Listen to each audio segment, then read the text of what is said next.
የሚያቆያችሁ የእናንተው አድማስ ሬዲዮ እነሆ ጀመረ።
ታናስለ የተከበራችሁ አድማጮቻችን አድማስ ሬዲዮ ሰዓቱን ጠብቆ ጀምሯል። ሰላም ናችሁ ወይ? እንዴት ናችሁ? በዚህ ደመቅ ባለው የጆሲ ሙዚቃ ፕሮግራማችንን እስቲ እንጀምር። አድማስ እናንተው ጀምሯል።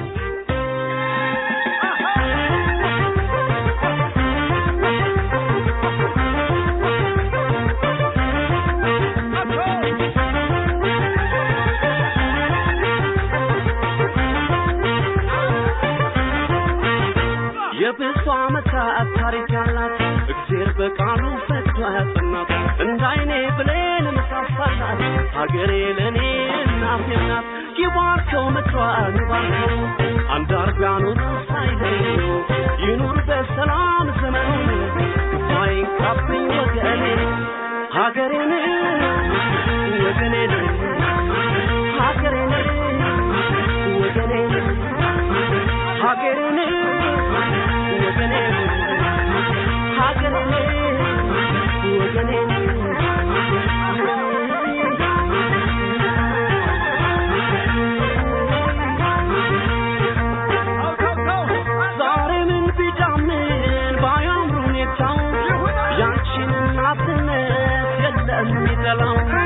ከማጀትሽ ቆርሶ ተካፍሎ ያደረ ይኖራል ፍቅርሽን እየመሰከረ እምዬ እናቴ ዞሪ ነውና ምንኖረው የሷ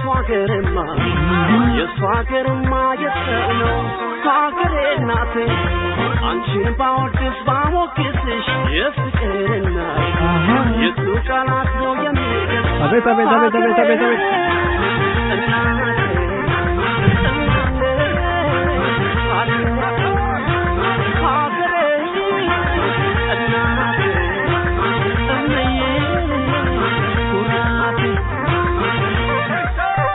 ሀገሬ እናቴ ጆሲ in the house አዲስ ካወጣው ሲዲ ላይ ተገኘ።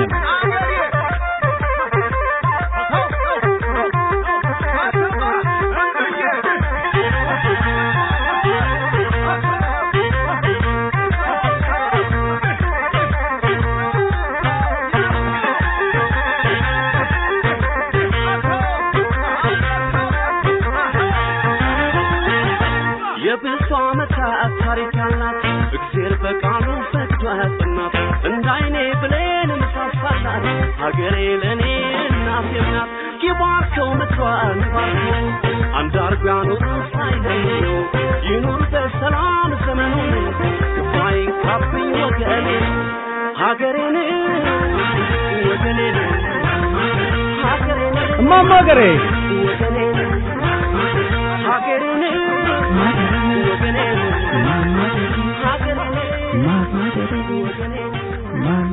ማማገሬ ጀምሯል። ማማገሬ ማስሬዱን ለማዳመጥ ሬዲዮናችሁን፣ ኢንተርኔታችሁን፣ ስልካችሁን ያስተካክላችሁ ሁሉ ይሄ 2 PM አይደርስም እንዴ ብላችሁ በናፍቆት የጠበቃችሁን ሁሉ እኛም እንደዚያው እንላችኋለን። ፈረንጆች ሴም ሂር ይሉ የለ ልክ እንደዛ ማለት ነው። ጊዜያችሁን ስለምትሰጡን ስናመሰግን ከኛ ጋር የምታጠፉት የ4 ሰዓት ጊዜ ደግሞ የቁም ነገር እንደሚሆን በማረጋገጥ ነው።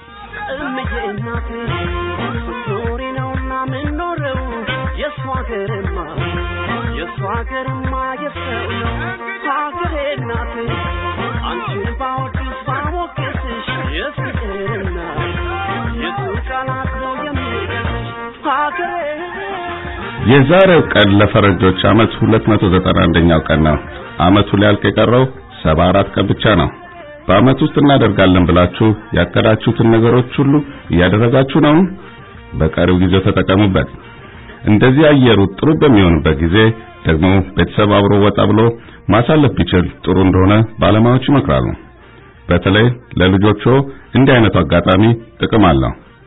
ዶክተር ሆንሊያት ልጃችን ጤናማ የኑሮ ዘይቤ እንዲከተሉ ለማድረግ የሚከተለውን ይመክራሉ።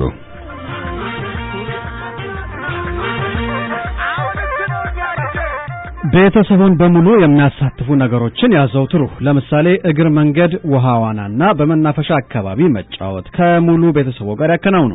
ይህም የልጆቹን እንቅስቃሴ ማድረግ ፍላጎት ያዳብራል። ጥሩ ምሳሌ ሁኑ። እርስዎ የሚከተሉትን ያኗኗር ዘይቤ ጤናማ ማድረግ ልጆቹም እንዲመለከቱና እርስዎን እንዲከተሉ ያደርጋል። ቴሌቪዥን፣ ቪዲዮ ጌምና የኮምፒውተር መጠቀሚያ ጊዜያቸውን ያሳጥሩ። ልጆች አብዛኛውን ጊዜያቸውን ቴሌቪዥን በማየት ቪዲዮ ጌምና ኮምፒውተር በመጠቀም የሚያሳልፉ ከሆነ ሊያደርጉ የሚገባቸውን እንቅስቃሴ እንዳያደርጉ በማድረግ ላልተፈለገ የሰውነት ክብደት መጨመርና ለተያያዥ በሽታዎች ሊዳረጉ ይችላሉ። የሚወዱትን አይነት እንቅስቃሴዎች እንዲያደርጉ ያበረታቷቸው። የልጆን ጸባይ በሚገባ በማጥናት የሚወዱትን ጨዋታ እየተጫወቱ እንቅስቃሴ እንዲያደርጉ ያበረታቷቸው። የልጆን ጸባይ በሚገባ በማጥናት የሚወዱትን ጨዋታ የተጫወቱ እንቅስቃሴ ማድረግ እንደማበረታታት ያስፈልጋል። እንደተባለው አድናቆትን ደግሞ ይችሯቸው። ልጆቹ ለሚያደርጓቸው በጎ ነገሮች አድናቆትን መስጠት አይዘንጉ። አልፎ አልፎ ስጦታዎችንም ይስጧቸው። ይህም ያንን በጎ ጸባይና ድርጊት እንዲያዘወትሩ ያደርጋል። ይህ ከዶክተር ሆንሊያት ገጽ ላይ ያገኘነው ከልጆቻችን ጋር ልናደርግ የሚገባ ምክር ነው። ፕሮግራማችን ይቀጥላል። ዛሬስ ታሪክ ምን ተፈጽሟል? ጥቅምትን በአጥንት እንዲል ቢሉ እኛም ጥቅምትን እንደ አጥንት መረቅ ሞቅ በሚያደርጉ ዝግጅቶች ይዘናችሁ እንዘልቃለን። ዛሬ ከያዝንላችሁና ከምንወያይባቸው ጉዳዮች መካከል የሚከተሉት ይገኙባቸዋል።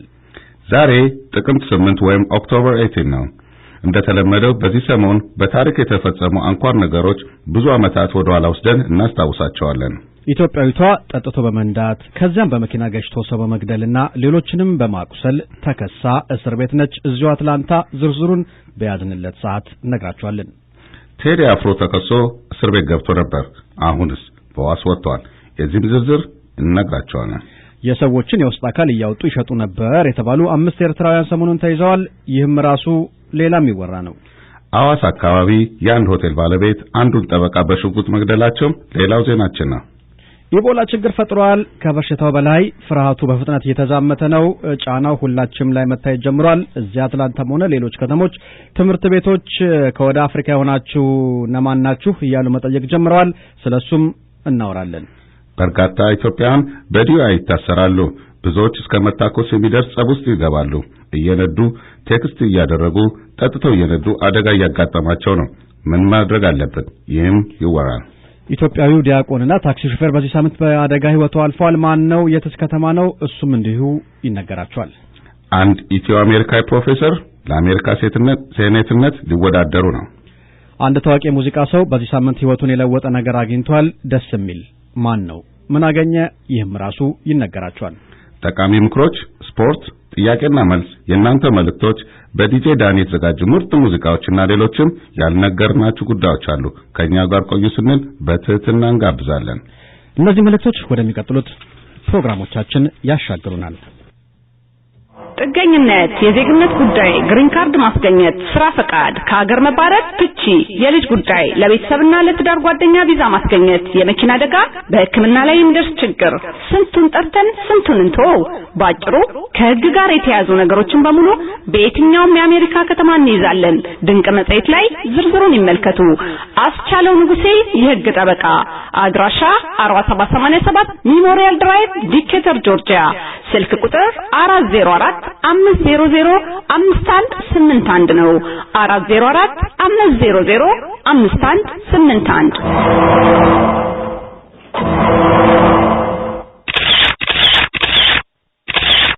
ያምራል በጣም ያምራል አይ ፎቶ አይ አልበም እንዴት ነው ባካችሁ እንደው አሁን ይሄኔ ነኝ ተፎቶ አይሉ ሲነሱ ተደንቀው ማባሩ ፍላጎታችን እርሶን ማስደነቅ ነው በአዲስ አበባ የተወራለት ፎቶ አይሉ አትላንታ መጥቷል ትንሽም ይሁን ትልቅ የፎቶግራፍ ስራ ሩቅም ይሁን ቅርብ ቦታ ለአዩ መደወል በቂ ነው የፎቶግራፍ ማንሳት ሙያን ተምረናል ተመርቀንበታል ከዛም ሰርተንበታል አሁን ደግሞ ተራቀንበታል አዩ ፎቶግራፍ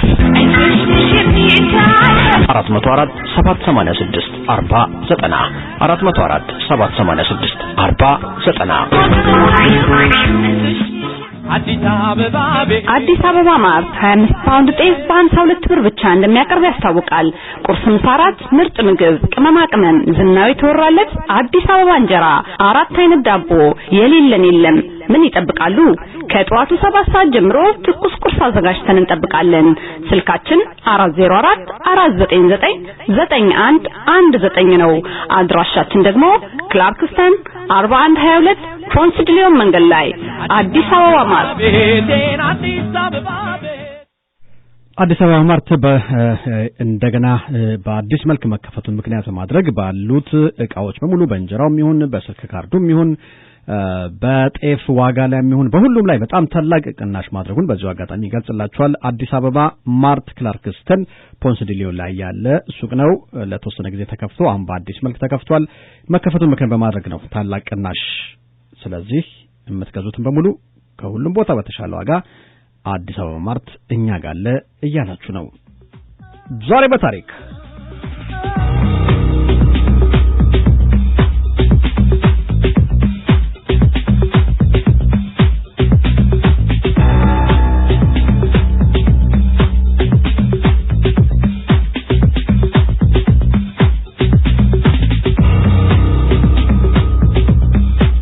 እስራኤልና አረቦች አነስተኛዎቹን ቁርሾችን ሳይጨምር በታሪክ በታላቅነታቸው የሚጠቀሱ ቢያንስ 3 ጦርነቶችን አካሂደዋል የአረብ የነዳጅ አምራችና ላኪ ሀገሮች ማህበር ከአይሁዳውያን በዓል በተቀዳው ስም የዩኤም ኪፐር ጦርነት ተብሎ ከሚታወቀው ውጊያ በኋላ በምዕራባውያን ሀገሮች ላይ ያነጣጠረ ማዕቀብ ተጣለ እስራኤል ከ65 ዓመት በፊት እንደ ሀገር እንደተመሰረተች ከአረቦች ጋር ተዋግታ አሸንፋለች ከዚያም በኋላ ከ46 ዓመት በፊት በተካሄደው ጦርነት ከአረቦች ጋር ተዋግታለች ይህ ጦርነት በታሪክም የስድስቱ ቀን ጦርነት ተብሎ ይታወቃል እስራኤል በስድስቱ ቀን ጦርነት ከፍልስጤማውያን ምስራቅ ኢየሩሳሌም ቀማች ወደ ጋዛ ሰጥም ዌስት ባንክን ተስፋፋች ከግብጽ የሲናይ ልሳን ምድር በእጇ አስገባች ከሶሪያ የጎላን ኮረብታ ቀማች ከስድስቱ ቀን ጦርነት 6 ዓመታት በኋላ በግብጽ ሶሪያ ተባባሪነት አረቦች በእስራኤል ላይ ጦርነት ከፈቱባት ጦርነቱ በታሪክ የዩኤን ኪፐር ጦርነት ተብሎ ይታወቃል ይህም ጦርነት የተደረገው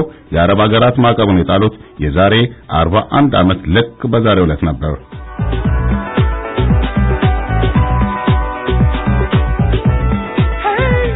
አላስካ በስፋቷ ከአሜሪካ ግዛቶች የሚስተካከላት የለም ከ52 የአሜሪካ ግዛቶች 48ቱ በአንድ ቢጠቃለሉ አላስካን አያህሉም በጣሙን ሰፊ ግዛት ነች ግዛቲቱ እስከ 19ኛው ክፍለ ዘመን ሁለተኛ አጋማሽ መጀመሪያ የሩሲያ ግዛት አካሉና ቆይታለች አሜሪካ ይህችን ሰፊ ግዛት ከሩሲያ ላይ የገዛችው በ7.2 ሚሊዮን ዶላር ነው እንደሚባለው በዘመኑ ሩሲያኑ ኢራቅች ግዛታችን አንድ አቅሙ የበረታ ኃይል ቢቀማንስ የሚል ስጋት አደረባቸው ሰዶ ማስተደድ ሆነብን እንዳንቆጭ ለምሸጠና እንገላገልም ብለው ማሰቡ የወቅቱ የአሜሪካ የፖለቲካ መሪዎች ደግሞ የዚያን ጊዜዋን ዱር ግዛት አላስካን ለመግዛት አላቅማሙም $7.2 ሚሊዮን ዶላራቸውን ለሩሲያኖቹ በመክፈል አይናቸውን ሳያሹ ገዟት። አንዱ ሄክታር መሬት ከ4 የአሜሪካ ሳንቲም ባልበለጠ ዋጋ መሆኑ ነው።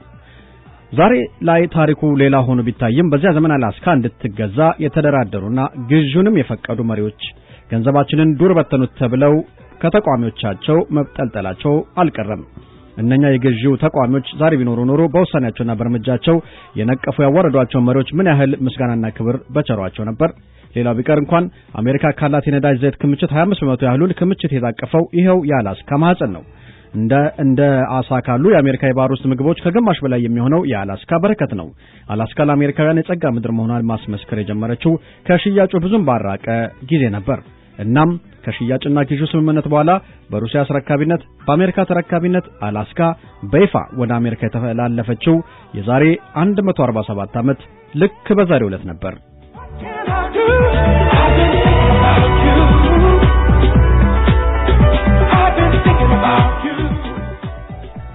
በሌላ በኩል ቢቢሲ የተባለው የእንግሊዝ የዜና አውታር ስራ የጀመረው ልክ ዛሬ ግን በ1922 ዓመተ ምህረት በ100,000 ፓውንድ ስተርሊንግ ካፒታል ነበር።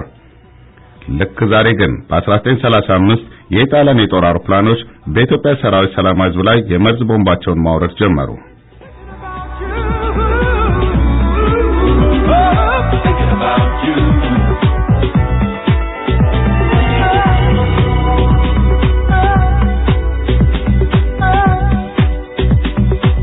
በዚህ ሰሞን በሀገራችን ታትመው የወጡ ነገር ግን ከ100 ዓመት በፊት ከ60 ዓመት በፊት ከ70 ዓመት በፊት ታትመው የወጡ ጋዜጦች ያስነበቧቸው ነገሮች አሉ። በዚህ ሰሞን በዛሬው ቀን በትላንቱ ቀን የታተሙ ማለት ነው። ቆየት ብለን እነሱ ላይ እንመለሳለን። ወደ ሌሎቹ ወሬዎቻችን እስቲ እንሻገር።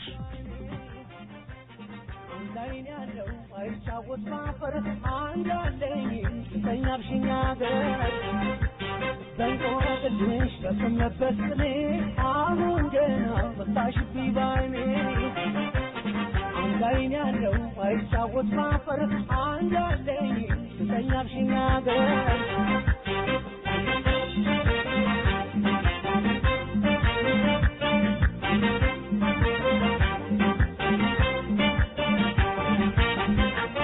አውቅልሽ ብዬ ባላውቅ የንቆቅልሽን ጨዋታ ሀገሬን ሰጥቼ ባጣትስ የማታ ማታ ካልጠባሽ ሲጨዋታ ምንድነው በአገር ማማረት በገዛ ሀገሬን ሰጥቼ ከዚህም ኋላ ልሟገት አውቅልሽ ብዬ ባላውቅ የንቆቅልሽን ጨዋታ ሀገሬን ሰጥቼ ባጣትስ የማታ ማታ ካልጠባሽ ሲጨዋታ ምንድነው በአገር ማማረት ሰሞኑን መቼም አንዳንድ ጊዜ የሚሰሙ ነገሮች ሁሉ በጣም የሚገርሙ ናቸው። ሰሞኑን እዚህ አትላንታ አካባቢ አንዷ ምን አረገች? ከምትሰራበት ቦታ የሆነ ነገር ማግኘት ፈልጋለችና መቼም የምንፈልገው ነገር በራሳችን እንችለን በራሳችን መንገድ በትክክለኛው መንገድ ለማግኘት እንሞክራለን። ከትክክለኛው መንገድ ወጣ ማድረግ ብንፈልግም ራሳችን እንችለን ነው ማድረግ ያለብን። ምክንያቱም የሚመጣውን ችግር የሚያስከትለውን ጉዳት ራሳችን መቻል ስላለብን። እሷ ግን አንድ የኢትዮጵያዊ ንግድ ተቋም አርማና ፊርማ ተጠቅማ የድርጅቱን ባለቤት ፊርማ የድርጅቱን ሎጎ ተጠቅማ ራሷ ቤቷ ታይፕ ባረገችው ወረቀት ማለት ነው። እነዚህ ሰዎች ሳያውቁ መስሪያ ቤት ወዳ ከነሱ እንደተጻፈ አርጋ የማይሆን ጥቅም ለማግኘት ሞከረች። ሲታይ ደግሞ ነገሩ የማይሆን በመሆኑ ምርመራው በሙሉ የፖሊስ ጋጋታ በሙሉ እነዚህ ሰዎች ላይ መጣ ማለት ነው፣ ንግድ ተቋሙ ላይ። ይሄ እንግዲህ የሆነው እሷም አበሻ ነች፣ እነሱም የኢትዮጵያ ድርጅት ናቸው፣ በማያውቁት ነገር ማለት ነው። አሁን እሷ በእሷ ቤት በቃ አራዳ ሆና የሆነ ነገር ዘዴ መስራቷ ነው። እንደዚህ የሚያደርጉ ብዙ አሉ። በዚህ ጉዳይ ላይ በኋላ ላይ እንመለስበታለን። ሌሎችም አሉ ተያያዥ ጉዳዮች በጣም ልንወያይባቸው የሚገቡ። የጀመረውን እንቆቅልሽ የፋሲል ደሞዝ አብረን ይሄ ነገሩ ራሱ እኮ እንቆቅልሽ ነው ለነገሩ አይደል እንዴ? በጣም እንቆቅልሽ ነው ይሄ፣ በጣም ያወያያል። ኧረ ተው እርስ በርስ ለመጎዳዳት መሮጥ ምን ይጠቅማል? እናወራዋለን። ለማንኛውም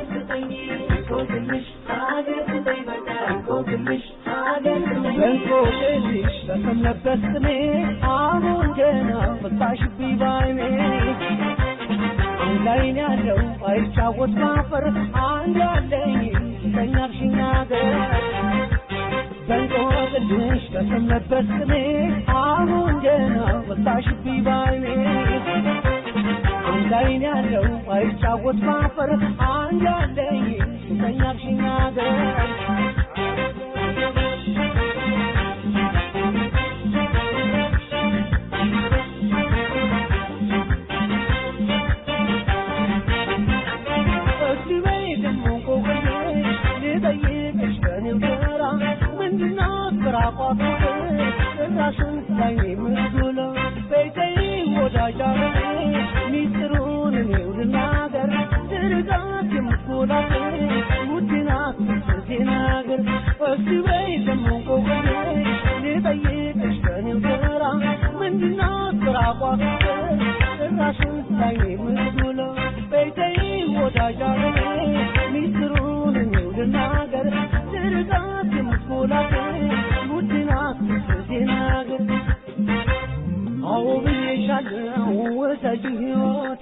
ሀገሬን ግንጃ ተከለሽናቴ እንዲከ ወደደ አሳስተምነስጋው ሀገር ግማ ከብናት በጣበዚ ነው በቀደመው ሶበደራሬ ማንቀልቀሉ አይቀርም ከማርሳቱ ብር የታየሻለው እንደገና ጋሪ ይገጥማ አላሽ ወአተቀየት በቀደመው ሶበደራሬ አይቀርም ከማርሳቱ ብር የታየሻለው እንደገና ጋሪ ይገጥማ አላሽ ወአተቀየት ይገጥማ አላሽ ወአተቀየት ይገጥማ አላሽ ዘፈንደውም በጣም አሁን ነው ጠቀስ ላረገነው ታሪክ ራሱ እንዳጋጣሚ የሚሄድ ዘፈን ነው የመረጥ ነው። ዲጄ ዳኒ ታንኪዩ ብለናል። እንዳጋጣሚ መገጣጠሙ የሚገርም ነው። ጨዋታ ቀይሪ እውነትም ጨዋታ ቀይሪ በሳው ነገር በጣም የሚገርም ነው። አረ በጣም ደስ ማላችን ጨዋታ ቀይሪ የሰማሽ ከሆነ ጨዋታ ቀይሪ ነው ነገሩ።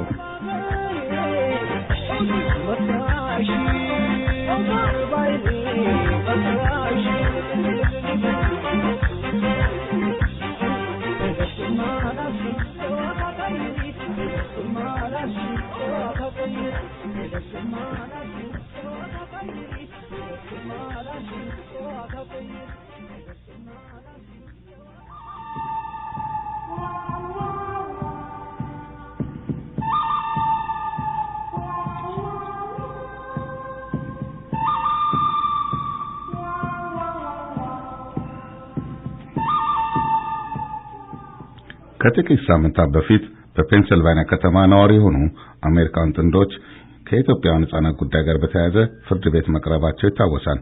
እኛም በዜናችን እንደገለጽነው በማደጎነት ያመጧቸውን ሁለት ኢትዮጵያውያን ሕፃናት በማሰቃየታቸው የተነሳ ተከሰው የነበሩት እነዚህ ጥንዶች በጣም ቀላል የሚባል ፍርድ ነበር የተፈረደባቸው። ነገሩ ያስቆጣቸውና እዛ ፔንሲልቫኒያ ነዋሪ የሆኑ አሜሪካውያን ትላንት ዓርብ ለተቃውሞ ሰልፍ አድርገው ነበር። የወጣቶችና ቤተሰብ ጉዳይ አማካሪ ድርጅት አማካይነት የተጠራው ይህ ሰልፍ ጥንዶቹ ላይ የተሰጠው ፍርድ በጣም ያንሳል፣ ሕፃናቱ ፍትህ አላገኙም በሚል ነው።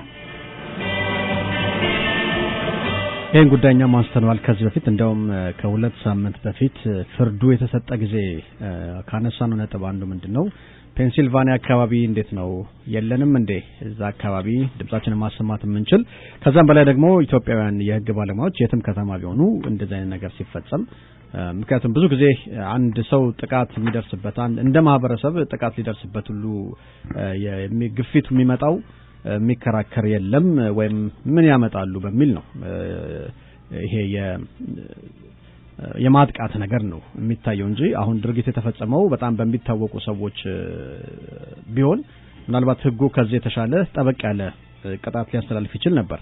ግን እነዚህ ጥንዶች ህፃናቶቹ ሳይፈልጉ ራሳቸው ከሀገር ቤት አምጥተዋቸው የ1 አመትና የ6 አመት ኢትዮጵያውያን ህፃናትን አምጥተው ምግብ እየከለከሉ ልጆቹ ያረጉትን ልብስ እንኳን የሽንት ጨርቅ እንኳን ዳይፐር ሳይቀይሩላቸው እስከ 1 ወር እያቆዩአቸው የሚተኙበትን አንሶላ ሳይቀይሩላቸው እዛው ላይ ሽንት ቤት እንኳን አይወስዷቸውም። እዛው በጣም በቃ ምግቡ ላይ ሰጧቸውም። ከዚህ ይሄኮ በጣም በቃ ደንበኛ ማሰቃየት ነው። እንደዚህ ፍርድ የሚያቅድ ነው ሰውየውም ባልየውም ጠበቃ የነበረ የድሮ ጠበቃ የነበረ ነው መሰለኝ ህጉን አዎ ጠበቃ ነው ህጉን ያውቃል ሚስቱም ደግሞ ጠበቃ ከሆነ መቼም ይሄ አንዳንዴ ህጉን ማወቅ እኮ ያስፈልጋል ያመጣው ልጅ የራስህም ልጅ እንኳን ቢሆን የወለድከውም ልጅ ቢሆን የማሰቂያት መብት የለህም እዚህ ሀገር ህጉ እንደውም ለልጆች ጠበቅ ያለ ነው የሚመስለው ግን ጉዳዩን ያዩት ጠበቃ ማለት ዳኛ ህፃናቶቹ ምንም ያው የሚከራከርላቸው የለም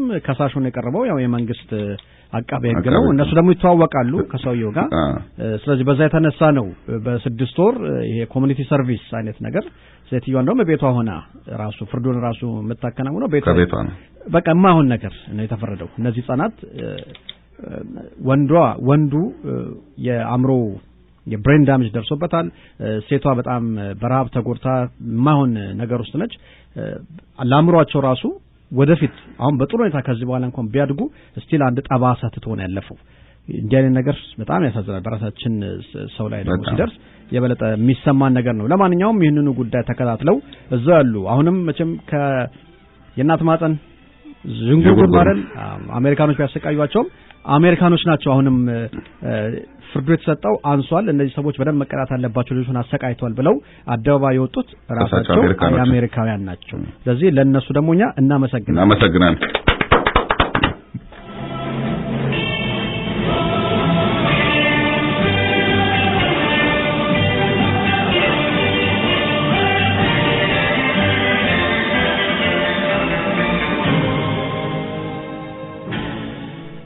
ስለ ቴዲ አፍሮ እናውራና ከዛ ወደ አዋሳ ደሞ ሄደን አዋሳ አካባቢ ምን እንደተፈጠረ እናያለን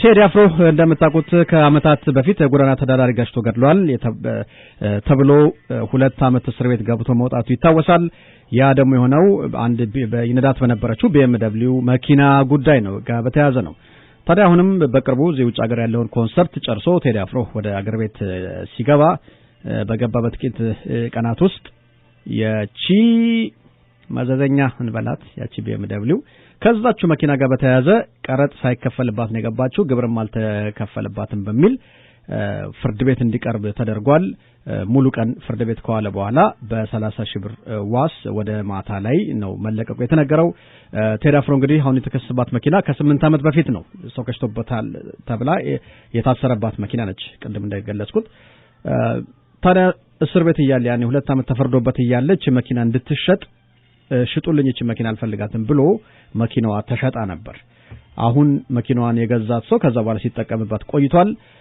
አሁን ግብር አልተከፈለባትም ቀረጥም አልተከፈለባትም ሲባል የመጀመሪያው ባለቤቷ ቴዲ አፍሮ በመሆኑ እሱ ነው መክፈል የነበረበት ተብሎ ነው እንግዲህ ፍርድ ቤት የቀረበው ቴዲ አፍሮም ለዳኛው ፍርድ ቤት ከቀረበ በኋላ መኪናዋን ህጋዊ ነገራውን በሙሉ አሟልቶና የሚከፈለውን ሁሉ ከፍሎ እንደገዛት በመናገር ማስረጃውን አሳየ ነገር ግን አቃቤ ህጉ ማለት እንደከሳሹ ነው የቀረበው ማለት ነው ማስረጃው የተጨበረበረ ነው ሲል አቤቱታ እንደገና አቅርቦ ያው ተጨማሪ 14 ቀን ጊዜ ቀጠሮ ይሰጠኝ እስከዛ እስር ቤት ሆኖ ጉዳዩን ይከታተል ብሎ ነበር ዳኛው አይ ውጭም ቢሆን ይሄን ያህል ጉዳዩን ለመመርመር የሚያስቸግር ባለመሆኑ በዋስትና ወጥቶ ከዛ ውጭ ሆኖ ጉዳዩን ሊከታተል ይችላል አሉ በዛ የተነሳ ነው ወደ ሙሉ ቀን ከዋለ በኋላ ወደ ማታ ላይ በ30,000 ብር ዋስትና ሊወጣ የቻለው እንግዲህ ጉዳዩ አሁንም ፍርድ ቤት ነው ማለት ነው ቴዲ አፍሮ አሁንም ተከሶ ፍርድ ቤት ጉዳዩ ይታያል የሚቀጥለው ቀጠሮ መቼ እንደሆነ ግን አልታወቀም በሌላ በኩል ታም በእንግሊዘኛው ምህጻረ ቃል TAM ማለት ነው የተባለ ምግብ ቤት ግሎባል ሆቴል አካባቢ በቴዲ አፍሮና በቤተሰቡ ተከፍቶ ዛሬና ነገ ይመረቃል ዛሬና ነገ የቴዲ አፍሮ ሆቴል አዲስ አበባ ላይ ይመረቃል የሆቴሉ ስም ታም ሬስቶራንት ነው ታም የተባለው ቴዲ አምለሰትና ሚካኤል የልጃቸው ስም ሚካኤል ስለዚህ ቴዲ አምለሰትና ሚካኤል ታም እኔማ ታም ታራራም ሲጨመርበት መጋበዝ አለበት ልጅዳኒ እሱ ሙዚቃ ሲያዘጋጅልን ተብሏል ለማንኛውም የሆቴሉ ምርቃትንም የቴዲ አፍሮ ሰሞኑን ፍርድ ቤት መቅረብንም ጉዳይ ነገርናችሁ አሁን አዋሳ ደሞ እንሄድና አንድ ወሬ ጣል እናርግላችሁ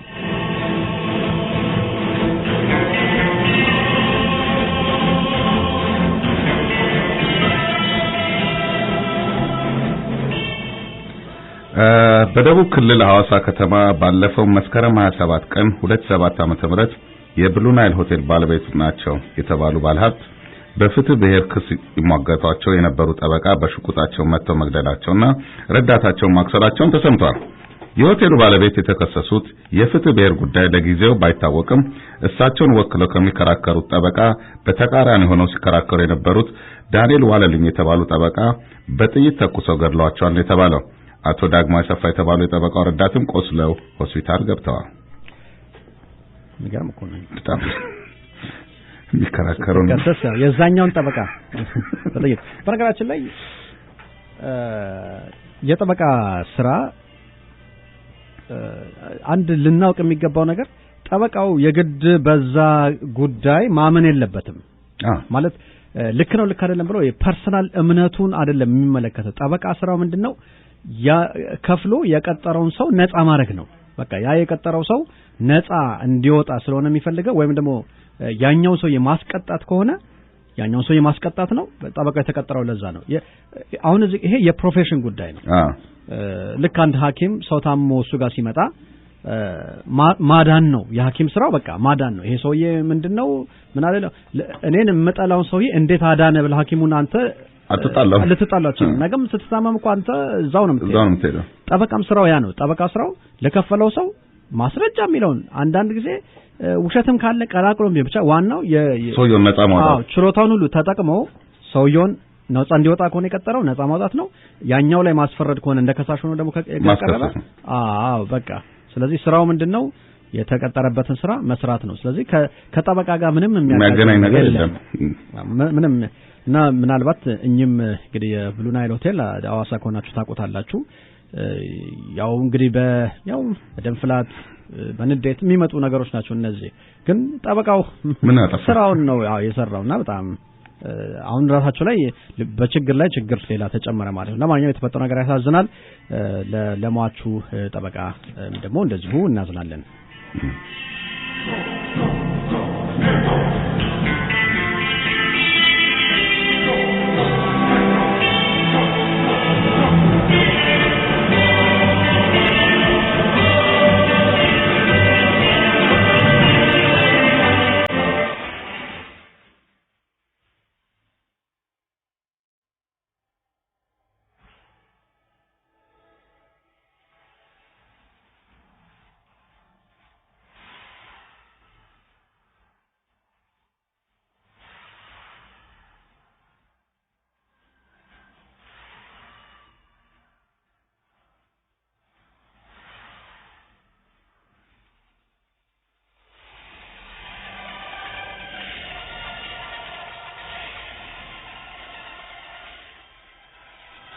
ዲጂታል ሰባ ደረጃ መርጦልናል በዚሁ ሙዚቃ ወደሚቀጥለው ፕሮግራሞቻችን እንሻገራለን ከቴዲ አፍሮ ጋር ትንሽ ቆይታ አድርጎ የምንዋይባቸው በርካታ ነገሮች አሉ ያንንም እናነሳዋለን አሁን ስለሱ በደንብ ነው የምንወያየው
ሲመለስ ዘማይ ሲመለስ ያው ታናቆቱን በክራሩ ድምፅ ፍቅርሽ አስደንቆ መላው ሳቃተኝ ተደናበርኩልሽ ጥይት እንደሳተኝ ሳተና ነበርኩኝ ተኳሽ በመውዘሬ ለዘበናይ ብቻ እጄን ሰጠው ዛሬ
ፈረንጆች ቴንክ ዩ የሚለውን ቃል ከቃላት ሁሉ በላይ ልዩ ጣዕም ያለው ምርጥ ቃል ነው ይሉታል። እኛም እንደዛው ነው የምንለው። አመሰግናለሁ፣ እናመሰግናለን። ሁሉ ጊዜ ካፋችን ሊጠፋ የማይገባ ቃል ነው። እንደውም ፕሊዝ ቴንክ ዩ እና ማን ነበር ሶስተኛው? ዩ ዌልካም አንተ ደግሞ አራተኛ አረከው። አረ ሌላ ነበር። ሰላም ተሰውሰት። ቴንክ ዩ ፕሊዝ እና ኤክስኪውዝ ሚ አቤል ተማሪ ገደለኝ ማለት አንተን ነው። እነዚህ ሶስት ቃላቶች በጣም ሊለመዱብን የሚገቡ ናቸው እና በተለይ ምስጋና እኛስ አውቀነው የሚሆን ሳናቀው በጣም በህይወታችን ለውጥ በሚያመጣ መንገድ በጣም ብዙ ውለታ ያዋሉልን ሰዎች አሉ። ለማመስገን አጋጣሚውን ያጣን ምናልባት በስልክ ደውለን ቴንክ ዩ ብለንም ሊሆን ይችላል። ጥሩ ነው፣ ግን ደግሞ የበለጠ በደንብ ደግሞ በአደባባይ እናመሰግናለን ስንላቸው የበለጠ ደስ ይላል። እስቲ ለማንኛውም እስቲ ልታመሰግኗቸው የሚገቡ ሰዎች የሉም? እንደው አንድ የሆነ ነገር ያደርጉላችሁ እንደው ትንሽም ይሁን ትልቅ ውለታ ያዋሉላችሁ ሰዎች አሉ። እኔ የእሷን ውለታ መቼም አልረሳውም የምንለው እኔ የእሱን ውለታ መቼ ነው ከፍዬ የምጨርሰው የምንለው አንድ ነገር ያደርጉልን አሉ። መቼም እዚህ ሀገር ስንመጣ ሁሉ ነገር አልጋ ባልጋ ሆኖ አይደለም የጠበቀን። እዚህ ስንመጣ ብዙ ችግር ነበር፣ ጨለማ ነው። ከመጣም በኋላ መንገድ ያሳዩን፣ ብርሃኑን ያሳዩን፣ ቤት ተከራዩልን፣ ዞር ዞር አድርገው ስራ ያስገቡን፣ ስራ ያፈላለጉን፣ ስራ እስክናገኝ ያለ በነጻ ያስቀመጡን፣ ስንታመም የጠየቁን፣ ተኝተን ከሆነ ተመላልሰው የጎበኙን፣ በሐዘናችን ጊዜ ያጽናኑን፣ እንደው የሆነ ችግር ውስጥ በገባን ጊዜ እንደው በቃ ምክር የሰጡን፣ ጸልዩልን ብለናቸው እንደው የጸለዩልን፣ በዛ የተነሳ መፍትሄ ያገኘን የመሰለን ብዙ ሰዎች አሉ። እናስብ ብንል በጣም ብዙ ሰዎች አሉ። ያሰብነው ምንድነው ከዚህ ፊት ጠቀስ አድርገናል። ለታንክስ ጊቪንግ አሁን ሁሌ በየዓመቱ ታንክስ ጊቪንግ ሲከበር ያው ተርኪ ነው እንወርድባታለን፣ እሷን ምንም ችግር የለም። ግን ከከሱ ጎን ለጎን ማመስገን ያለብንን ሰዎች እናመስግን ብለን አንድ ፕሮግራም አዘጋጅተናል። አድማስ ሬዲዮ ከፒያሳ ሬስቶራንት ጋር በመተባበር የዛን ቀን በ28 ነው ታንክስ ጊቪንግ እንግዲህ የሚውለው የዚህ አመት የታንክስ ጊቪንግ ቀን ማታ ከ7 PM እስከ 8 PM የአንድ ሰዓት ፕሮግራም አዘጋጅተናል። የምታደርጉት ምንድነው? ትመጣላችሁ እዛ የምትፈልጓቸው ሰዎች ከጋብዛችሁ አብራችሁ ትመጣላችሁ እዛ። መምጣት እንኳን ባይችሉ ሩቅ ቢሆኑ እናንተ ስቲል መልእክቱን ማስተላለፍ የምትፈልጉ ከሆነ ትመጡና እዛ ሁላችንም እየወጣን እኔ ጀምራለሁ። ሁላችንም እየወጣን የምናመሰግናቸውን ሰዎች በማይክሮፎን እናመሰግናለን። እንዲገጥሞኝ እንዲባርኩት በዚህ ጊዜ ገሌ እንዲደርሶልኝ እንዲያርጋልኝ እያልን ያለንን ነገር እንናገራለን እናመሰግናችኋለን በጣም እንደ ወተን መናገር ምንፈራ እንኳን ከሆነ ለኛ ተነግሩና እኛ በእናንተ ስም እንነግራችኋለን ቢቻል ትንሽ ስጦታ ይዛችሁ ትመጡና እዛው ተሰጧችሁ ለነሱ መስጠት ትችላላችሁ ስጦታ ደግሞ ማዘጋጀት ራሱ የማትችሉ ከሆነ ነገሩን ለኛና ትንሽ እንዳቀማችን የሆነች ነገርን ፖስት ካርድ ሊሆን ይችላል ቴንክ ዩ የሚል እናዘጋጅና እንሰጣችኋለን እናንተ በእናንተ ስም እኛ እንሰጥላችኋለን ግን ያንን ለማድረግ ፕሮግራሙን ስርዓት ባለው መንገድ ቀልጠፍ አድርገን ለማድረግ እንድንችል መመዝገብ አለባችሁ እየደወላችሁ ከዚህ ፊት አንስተነው 2-3 ሰዎች ተመዝገባችኋል እስከ 10 ሰው ድረስ ከመዘገብን ፕሮግራሙን ለማድረግ ስለምንችል አው እኔ እዛ ፕሮግራም እንዲያዘልኝ ፈልጋለሁ እመጣለሁ ማመሰግናችሁ ሰዎች አሉ የምንል ከሆነ እስቲ ደውሉና ተመዝገቡ ሰላም ስልኩ ላይ ሆና ተጠብቃችኋለች ፕሮግራማችን እየቀጠለ እናንተ ግን ተደውሉና በስማችሁንና ስልካችሁን ተሰጣጣላችሁ አውዛ ፕሮግራም ላይ እኔ መሳተፍ ፈልጋለሁ ማመሰግናችሁ ሰዎች አሉ ትላላችሁ ማለት ነው ብዙ ነገር አለ መቼም ለማመስገን መዝገባ ያው አንተ ነኝ ነው የምታመሰግነው የታወቀ ነው እንግዲህ ስጦታውን ቀደም ሳይን ትፈልግ ይቻላል አቤል ተመዝግቧል ሰላም ቀልዳታ ስክሪፕቱ ይዛ መጣች ለማንኛውም በስልካችሁ በስቱዲዮ ስልክ 404 603 877 እየደወላችሁ መመዝገብ ትችላላችሁ ከዛም በላይ በመናነሳቸው ሐሳቦች በመናወራቸው ዜናዎች በሌሎችም ነገሮች ላይ በሙዚቃም ጭምር አስተያየት ሁሉ ካላችሁ እየደወላችሁ 404 603 877 ለሰላም ልትነግሯት ትችላላችሁ የእናንተ ለማሳየት ጠርቀም እያደረግን በየመሃሉ እናቀርባለን የተረሱ ጉዳዮች የእናንተና ጉዳይ ለመሆን የደረሰ የምትሉትም ነገር ካለ እንደዚሁ ደውሉና ጠይቁን እኛ መልስ ምንለውን እንሰጣችኋለን አድማስ ሬዲዮ 404 603 877 የስቱዲዮ ስልካችን ነው በቀጥታ ሰዓት ብቻ ቅዳሜ ከሰዓት የሚደወልበት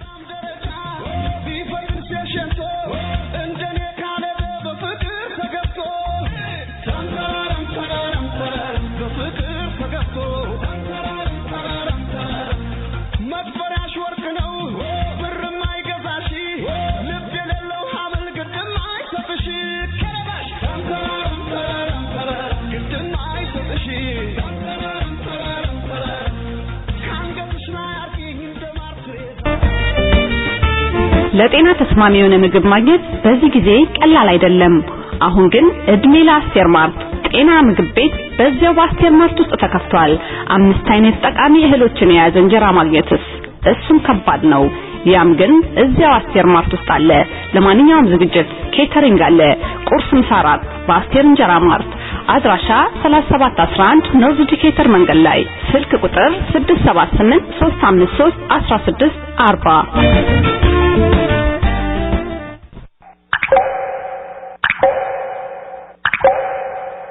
ቢጂ ቧንቧ ስራ ለቤትና ለንግድ ቤት ኢንሹራንስ ያለው 24 ሰዓት የሚሰራ የቧንቧ ሰራተኛ ከፈለጉ ቢጂን ያነጋግሩ ቢጂ ቧንቧ ስራ የተሰበረ ቧንቧ ይጠግናል አዲስ የቧንቧ መስመር ይዘረጋል እየተንጠባጠበ ግድግዳን የሚያበላሽ ላልቶ ያስቸገረ ቢጂን ሲጠሩበት ጸጥ ይላል የቧንቧ ስራ ሙያችን ነው 678 7915254 ይደውሉ በድንቅ መጽሔት ላይ ማስታወቂያችንን ይመልከቱ ቢጂ ቧንቧ ስራ ውጤቱ የሚያኮራ ቅድም ያነሳነው ጉዳይ ላይ በእጅ ስልካችን የመጡ አንዳንድ አስተያየቶች አሉ እውነት ነው የነገር በደንብ ልንወያይበት የሚገባ ነው የሚሉ አስተያየቶች ናቸው ያሉት ቅድም መጀመሪያ ፕሮግራማችን ሲንጀምር አንዲት ወጣት አንድ ያበሻ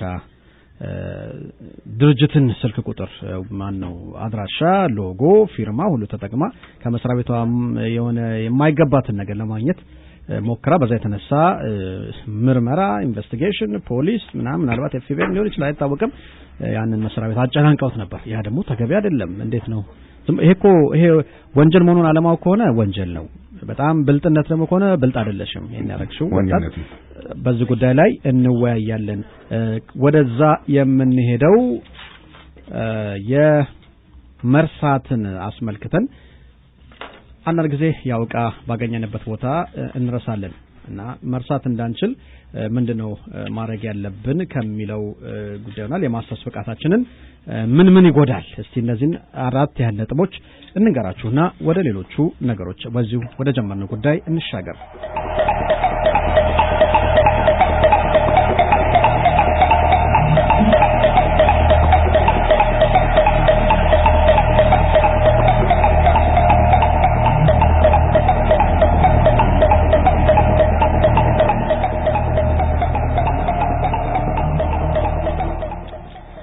የማስታወስ ብቃታችን ሊጎዱ የሚችሉ 4 ነጥቦች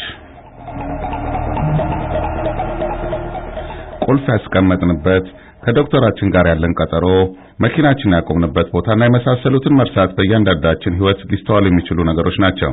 ይህ የመርሳት ወይም የመዘንጋት ልማድ ከመጠን አለፈ ሲልም ከቤተሰባችን ወይም ከሥራ ባልደረቦቻችን ጋር ቅራኔዎች ሊከቱን ይችላሉ። አእምሯችን የማስተዋል አቅሙ ሊቀንሱ ይችላል የተባሉት 4 ነጥቦች ከዚህ በታች ተዘርዝረዋል።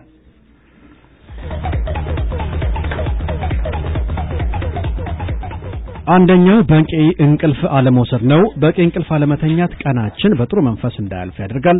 ለምሳሌ እጅግ አምሽተን ከተኛን በቀጣዩ ቀን ረዘም ላለ ጊዜ በመተኛት አእምሯችንን እናሳርፋለን። በመንተኛበት ወቅት ትውስታዎቻችን የሚሰበስበው የአእምሯችን ክፍል ቀኑን ሙሉ ያየናቸው አሊያም ያከናወናቸው ነገሮች በመመዝገብ ሌላ ጊዜ እንድናስታውሳቸው ለሚረዳን የአእምሯችን ክፍል ያስተላልፋል። ከዚህ ጋር በተያያዘ ባለፈው ዓመት የተደረገ ጥናት እንቅልፍን በአግባቡ አለመተኛት ለተዛባ ትውስታ እንደሚዳርግ ጠቁሟል። ሁለተኛው በርካታ ፎቶግራፍ መነሳት። በአሁኑ ጊዜ በየቀኑ በፌስቡክ፣ ትዊተር፣ ኢንስታግራም እና በመሳሰሉት የማህበራዊ ድረገጾች ፎቶዎችን መለጠፍ የተለመደ ሆኗል። ፎቶግራፍ በምንነሳበት ወቅት ራሳችንን የምንነግረው ነገር ጥሩ ማስታወሻ እያስቀመጥ እንደሆነ ነው። ጥያቄው ግን በካሜራችሁ ወይ በሞባይል የሚነሳ ፎቶ ነው ወይስ በአይናችን ብለን የምናየው ነገር በአእምሯችን ታትሞ የሚቀር የሚለው ነው? ፌርፊልድ የተባለ ዩኒቨርሲቲ ባሳተመው አንድ ጥናት በሙዚየሞች ጉብኝት ያደረጉ ሰዎች ስላነሷቸው ፎቶግራፎች ዝርዝር ነገር የሚያውቁት በጣም ጥቂት ሆነው ተገኝተዋል። ይልቁንም ፎቶግራፍ ሳያነሱ ጉብኝት ያደረጉ ሰዎች ስለተመለከቷቸው ዕቃዎች የተሻለ ግንዛቤ እንደነበራቸው በጥናቱ ተረጋግጧል። ጥናት አድራጊዎች እንዳሉት ሮዝ አበባ ይዘን ፎቶግራፍ ከመነሳት ይልቅ ብናሸተው አእምሯችን በደንብ ያስታውሰዋል። ጭንቀት ሌላው የማስታወስ ብቃታችንን ሊጎዱ ከሚችሉ ነገሮች አንዱ ነው። ሰውነታችን በሚጨናነቅበት ወቅት ኮርቲሶል የተባለ ሆርሞንን ይለቃል። ይህም ለክብደት መጨመር፣ የደም ግፊትና ለልብ ህመም ይዳርጋል። ከዚህ በተጨማሪም የማስታወስ ብቃታችንን ይቀንሳል። ጭንቀት አጠቃላይ ህይወታችንን እንደሚያመሰቃቅለው ሁሉ የማስታወስ ችሎታችንንም እንዲሁ በእጅጉ እንደሚቀንሰው ነው የሚነገረው። አራተኛው ነጥባችን ደግሞ አልኮል በብዛት መጠጣት ነው። የመጠጥ ልማድ በመካከለኛ ዕድሜ ክልል ውስጥ ለሚገኙ ወጣቶች የአእምሮ እድገት መቀጨጭና የማስታወስ አቅምን በእጅጉ ይቀንሳል።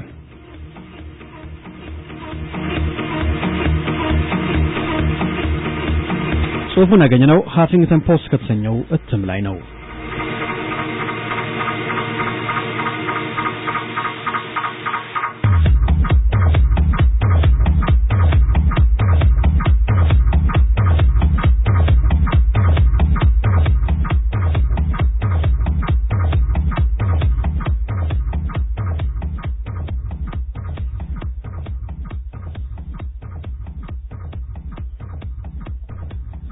አድማጮቻችን በተለያየ ጊዜ በአገራችን በባለሙያዎቻችን የሚከፈቱ የንግድ ተቋማትን እንጠቀምባቸዋለን። እኛም ሁሉ ጊዜ ከኛ ከራሳችን ሳንጀምር ወደ ሌላው መሄድ ለምን እያለን እንጠይቃለን።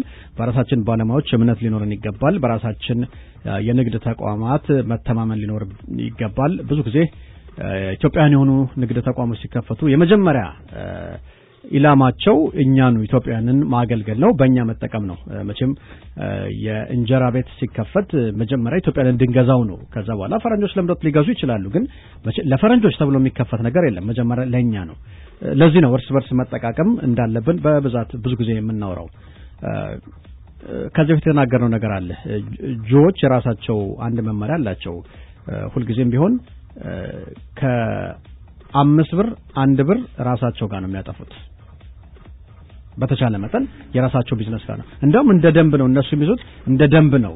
በቃ እንደውም አንድ ሲነግረኝ በሳምንት 50 ብር በትንሹ በሳምንት 50 ብር ማጥፋት አለብህ። በቃ አንድ የሆነ የሱቅም ይሁን ምንጣፍ ይሽጥ፣ ኮፍያ ይሽጥ፣ ምንም ይሽጥ ብቻ የራሱ ጁ እስከሆነ ድረስ በሳምንት 50 ብር ማጥፋት አለብን የሚል ያልተጻፈ ህግ አላቸው የሚያከብሩት። እሱ ለኛም ባህል ማድረግ አለብን። ጥሩ ነው እንደዛ ማድረጋችን። እንደሱ ስናደርግ ደግሞ ተያይዘው የሚመጡ ችግሮች አሉ። ችግሩ ከሁለቱም በኩል አለ። በብዛት ግን የሚታየው ከኛ ከተጠቃሚዎች በኩል ነው። ከተጠቃሚዎች በኩል የሚታየው ችግር ምንድነው? ብዙ ዘርፍ አለው። አንደኛ ያን የማይገባልን አድቫንቴጅ ለመውሰድ እንሞክራለን። በጣም አንዳንድ ጊዜ በጣም ነው የምንጎዳው። አሁን ብዙዎች ይማረራሉ ምንድነው ለምን እንደዚህ በቃ ኢትዮጵያን ተጠቃሚዎች ከስተመሮች በጣም ፈረንጆቹም በነገራችን ላይ ፈረንጆቹም በጣም አስቸጋሪ መሆናችንን ነው የሚነግሩን ከዚህ በፊት እኔ የተናገርኩት ነገር አለ አንድ እዚሁ አትላንታ ያለ ጋራዥ የግሪኮች ጋራዥ ነው እና እዛ ጋራዥ ስትሄድ የተለጠፉ ማስታወቂያዎች አሉ በእንግሊዘኛ ዌልካም ይላል በስፓኒሽም ምናልባት ዌልካም ሊሆን ይችላል ብቻ አላውቅም የሆነ ነገር ተጽፏል በአማርኛ ምን ተብሎ ነው የተጻፈው መከራከር ክልክል ነው እንደማላችሁ የሆነ በኋላ ላይ አረ እንዲማ ይሄ እኮ የኛ ስም ያጠፋል ምናምን ተባብለው ያው ከብዙ እንትን በኋላ ሰው ያነሳው ያንን ነገር ግን እኔ ራሴ ባይና አይቼዋለሁ እንደዛ ነበር የተጻፈው ስለዚህ አሁን ሰውየውን እኔ አሁን ማስታወቂያ ሰራ ለመጽሔት ማስታወቂያ እንዲያወጣ የዛሬ 4 አመት 5 አመት ምናምን አካባቢ ነው ይሄን ነገር ማቀውና እጠይቀው ነበር እሱ ምንድነው ያለ አይ ይቅርብኝ እኔ መጣው ክርክር ነው የሚተርፈኝ ምንም ስለዚህ ግድ የለም የናንተ ሰዎች ባይመጡብኝም ያለኝ አለ ይሄው ምንድነው ካጋጠመው ተነሱ ነው እንጂ ማንንም ሱቅ ከፍቶ ገንዘቡን ማግኘት የሚጠላ የለም ግን አለ ከሀገር ቤት ኩዛን የመጣ ነው አለች አንድ ነገር አለች መቼም በመከራከር ዋጋ ማስቀነስ የሚል ግን እዚህ ሀገር ደግሞ ጥሩነቱ ምንድነው በከፈልከው ልክ ሰርቪስ ታገኛለህ 50 ብር ከፍለ የምታገኘው ሰርቪስ አለ 300 ብር ከፍለ የምታገኘው ሰርቪስ አለ ግን የ300ን ጠይቀህ 50 ብር ለመክፈል አትሞክር ምክንያቱም እንዳቅምህ አይ በቃ እኔ ጋር ይሄ ነው ዋጋው እገሌ ጋር ሄድ ከተባል ያለ አማራጭ እዛ መሄድ ነው እንጂ ኖ አንተ ስራው ግን የምከፍል የዛኛውን ሰውዬ ነው ልትለው አትችልም ሰዎችን እኮ ልናዘቃ ዝጉ ሱቃችሁን እያልናቸው ነው በሌላ በኩል ይሄን እንደማንሻ ያነሳ ነው ሰሞኑን እዚህ አትላንታ የተፈጸመ አንድ ነገር ነው በጣም የሚያሳዝን ነገር ወረቀቶቹን ሁሉ አይቻቸዋለሁ በአጋጣሚ እና ከአንድ ክሊኒክ ጋር የተያዘ ነው አንዷ ምንድነው ያደረገችው ከመስራ ቤቷ የ10 ቀን ፈቃድ ማግኘት ፈለገች ከዛ ምን አደረገች ራሷ በዛ በክሊኒኩ ስም ራሷ ደብዳቤ አዘጋጅታ የክሊኒኩን ስም ፊርማ ሁሉ በቃ የዶክተሩን ፊርማ ሁሉ ራሷ ፈርማ የኛው ሰው ነች አዎ የኛው ሰው ሌላማ ብትሆን ሰው የዶክተሩን ፊርማ ፈርማ ሁሉ ነገር አድርጋ መስራ ቤቷ ሄዳ ትሰጣቸዋለች ሲያዩት ትንሽ እንግሊዘኛውም ትንሽ ዞር ያለ ነው አይመስልም ሲታይም በቃ አይመስልም የሆነ ቤት የጽፋ ያመጣው ነው የሚመስለው እስቲ ቆይ ነገር ለማንኛውም እንየው እናጣራ ደሞ ደብዳቤው ላይ ራሱ ምንም ጥያቄ መሆን አንተን ካላችሁ ደውሉልን ምናምን የሚል ነገር ሁሉ አለበት መጨረሻ እንደውም ያው አንቺ ራስሽ ደውሉ ተብሎ የለን ብለው ደወሉ ማለት ነው ቁጥሩ አለ እዛ ላይ ሎጎ አርማው ከነ ስሙ ከነ ሲደወል አይ እንደነ በሽተኛ የለንም እኛም አጻፈን አከመን ማናቀም እኛም አጻፈንም እስቲ ታይ ደብዳቤው ሲታይ ጨረሻ አይገናኝ እነሱ የሚጽፉበት ወረቀት ስታይሉም የተለየ ነው ፕሮፌሽናል ነው የታወቀ ነው ይሄኛው ዝም ብሎ ቤት ተጻፈ ነው ግን አሁን ልጅቱ በዚህ የተነሳ ችግር ውስጥ ገብታለች ምናልባት መቼም የኛው ሰው ነች ብለው ዝም ሊሏት ይችላሉ ግን አንደኛ እነሱ በጣም ችግር ውስጥ የሚከት ስራ ነው የሰራችው ላይሰንስን እስከማጣት ድረስ ሊሄድ ይችላል ነገሮች ሰፍተው ሁለተኛ እቺ ልጅ እንዲህ በማድረግ ምንም አልሆንም ብላ ማሰባ ስራውን ሁሉ ታጣለች እኮ እሱም አይቀር ነው የውሸት ማስረጃ ሰጠ መስራ ቤት የውሸት ማስረጃ አረጋግጦ ዝም አይልህም ይሄ ታወቀ ነው ስራን ታጣለህ ግን 10 ቀን አመመኝ ብላ ብተኛስ ወይ የሆነ አሟት ከሆነ አመመኝ ብላት በትክክለኛው መንገድ እኮ መቅረትም ካለባት መቅረት ነው ፋሚሊ ኢመርጀንሲ ብላ እኮ መቅረት ትችላለች እኮ ብዙ ነገር አለ እኮ የምትቀርበት እዚህ ሀገር ከታመም እንደማ አትምጣ ነው እኮ የሚሉ ስለዚህ ምንድነው ማንም ያንን ማድረግ ሲኖርባት እሷ የተጠቀመችበት ዘዴ አንድም ራሷን ችግር ውስጥ የሚከት ሁለተኛ ሌሎቹንም ችግር ውስጥ የሚከት እንግዲህ አሁን እሷ ሁለት ነገር አሰባለች ብዬ ገምታለሁ ግምቴ ነው ግን አንደኛ በቃ አንድ ብዬ መሸወር ነው ብላ ራሷን ደብል አርጋ ነው የቆጠረችው ሁለተኛ ደግሞ ቢያቆም ምንም አያረጉኝ ቢኮዝ አበሻ ናቸው አበሻ ላበሻ አይከስም የሚለች የሆነች ሁላ አንድ ነገር እኮ ችግር እኮ ነው አንተ ችግር ውስጥ የሚከተን ሰው ለምን ማትከሰው እና ገና ለገና አበሻ ስለሆነ አይከሰኝም ብሎ ማሰብ ራሱ ትክክልም አይደለም ሁለት ደግሞ ሌሎቻችንም ከዚህ ውጭ ደግሞ ያለን እንዴት አበሻው ነው ይከሳል ልንልም አይገባም ያ ሰውዬ ችግር ውስጥ ገብቷል እኮ ስራው ቢልድ ያደረገውን ስራውን ፕሮፌሽኑን የሚያሳጣው ላይሰንሱን ሊያሳጣ የሚችል ስራ አንዱ ከመሬት ተነስቶ በማይሆን ነገር ሲጠቀምበት ለምን ደግሞ አይከሰው በርግጥ መክሰስም አለበት አሳዘናለች ራሷን ችግር ውስጥ ከተተች እነሱ ሌሎቹንም ችግር ውስጥ ከተተች በዛ የተነሳ የቢዝነስ ስም ሊጠፋ ይችላል። የቢዝነስ ስም ብዙ ነገር ደግሞ ስትከሰው ሌላ ምክንያት ይሰጥና አሁን እንዲያረጉኝ ሁሉ ደግሞ ማውራት ደግሞ ይመጣል ማለት ነው። ያ ራሱ ጥፋት አሁን እንደገና የሌለ አሁን ሐኪም ቤት ከሆነ በደንብ አላክመው የውሸት መድኃኒት ሰጡኝ ምንም እነሱ ሰርቪስ የላቸው ምናምን ብለ ሌላ ነገር ትፈጥራለህ ነው። አሁን ዋናውን ነገር ደብቀ ማለት ስም ለማጥፋት ሌሎቻችን ደግሞ በተቋቋሙ ድርጅቶች ባሉ ድርጅቶች ምንም አይነት ድርጅት ይሁን በስራቸው እኛ ራሳችንን ልንመዝናቸው የሚገባው እንጂ ሰው ስለነሱ በነገረን አይደለም። አንዳንድ ሰው ከጥላቻ ውስጡ ካለው ከራሱ ችግር ተነስቶ ስለሰው መጥፎ ነገር ሊነግር ይችላል። እሱ የነገረ ልክ ነው ማለት አይደለም። ለሱ ገንዘብ አበድረኝ ብሎ ይቅርታ የለኝም ስላልከው ለሱ ከመጥፎ ሰው ነው በቀደም ሲያረግ ያየሁት ነገር ብሎ የሆነ ነገር ያወራብሃል። ስለዚህ ሰው ስላንተ እኔ በነገራችን አቤል ስላንተ ብዙ ሰው ብዙ ነግሮኛል ግን አላምንም። እኔ ጥሩ ሰው ነኝ። ጥሩ ሰው ነህ ስለዚህ እስከማቀ ድረስ ጥሩ ሰው ነህ። ለማንኛውም ግን እንዲህ አይነት ነገር የምታደርጉ ወይም ለማድረግ ያሰባችሁም ካላችሁ ትንሽ ቆም ብለን ልናስብበት ይገባል። በራሳችን ሰው አድቫንቴጅ ለመውሰድ አንሞክር፣ በህግም ያስጠይቀናል። ሁለተኛ ሌላ ድርጅትን የሚያክል ነገር ይዘን ወደ ገደል ለመጎተት መሞከራችን ተገቢ አይደለም። ከዚህ ጋር በተያያዘ በጣም የሚነሳና ለዚህ ጋር አብረን ባናነሳው ጥሩ የማይሆነው አንዱ ነገር ምንድነው? የራሳችንን ባለሙያዎች የማክበር ለስራቸው ዋጋ የመስጠት ልምድ ሊኖረን ይገባል። አንድ ምሳሌ ላምጣ ለአድማጮች በጣም የሚገርማችሁ ነገር ልንገራችሁ። እዚህ ሀገር የዛሬ አመት አካባቢ ሰርግ ተደረገ። ሙሽሮች ሰርግ ደገሱ። ያው ሊሞ መጥቷል፣ ዲኮሬሽኑ ተደርጓል፣ ቪዲዮ አለ፣ ፎቶ አለ፣ አዳራሹ አለ። እንግዲህ ያው የሰርግ ወጪዎች በሙሉ ተደርገዋል አይደለም? ግን ልንገራችሁ አሁን ሰርጉ አመት አልፎታል። ለሰርጋቸው ዲኮሬሽን የሰራችላቸውን ባለሙያ ገንዘብ ግን እስካሁን አልከፈሉም። አቤቱታኛ ቢሮ መጥቷል። በነገራችን ላይ ከአንድ አመት በኋላ አልከፈሉም። አንድ አመት እንደውም አሁን አመት ነው እና የሚሰጡት ምክንያት በቃ ነገ እሺ እንደ ዛሬ ሳምንት ከአመት በፊት ሰው አንደኛ ሰርግ ሲደግስ ባጀት ይዞ መሆን አለበት። አንተ በሰው ኪሳራ እኮ ልትደግስ አትችልም። አንተ ያኔ ጥሩ ጊዜ አሳልፈሃል፣ ተደስተሃል፣ ጨፍረሃል። ሌላው ሰው ያ የሚኖርበት ሰው ነው። ቤት ዲኮር የምታረጋው ልጅ ወይም የሚያረጋው ልጅ ስራው ነው እኮ ስራው ያንን ዲኮር አድርጎ በሚያገኘው ገንዘብ ልጆቹን ማሳደግ ነው። ትምህርት ቤት ልጆቹን ይልካል። የቤት ወጪ ያለበት ሞርጌጅ ይከፍላል። እንዴት ነው አንድ አመት ሙሉ የሰው ገንዘብ ማትከፍለው?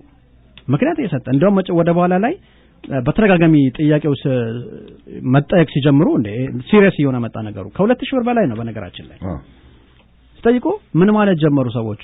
እንግዲህ አሁን እንዴት ሰዎች የሆነ ቦታ ሲደርሱ እጥፍ ማለት እንደሚጀምሩ ለነገሩ እኮ እንደውም የተሰራው ዲኮሬሽን ብዙ ሰው አልወደደውም ነበር። ከመት በኋላ ነው ሰው እንደማይወደው አሁን ነው ትዝ ያለ። የዛ ጋር ጨፍረ ዋው ሲያምር ምናምን ተብሎ አልቆ ቴንኪው ምናምን ተብለ ከዛ አሁን ላለመክፈል የሆኑ ምክንያቶች እንግዲህ አንደኛ ይሄን እንግዲህ የምታረገው ምንድነው የራስ ሰው ላይ ነው። አሁን እኮ ጥፋቱ እኮ አንደኛ የራስ ሰው ላይ ነው የምታረገው። ሁለተኛ የምታረግበት በምንም አይነት መመዘኛ ትክክል አይደለም። 2000 ብር ቀላል ገንዘብ አይደለም። ለምን 20 ብር ረሳው ነው አይደለም። መጀመሪያው ነው ያለ አቅም እዛ ነገር ውስጥ አለመግባት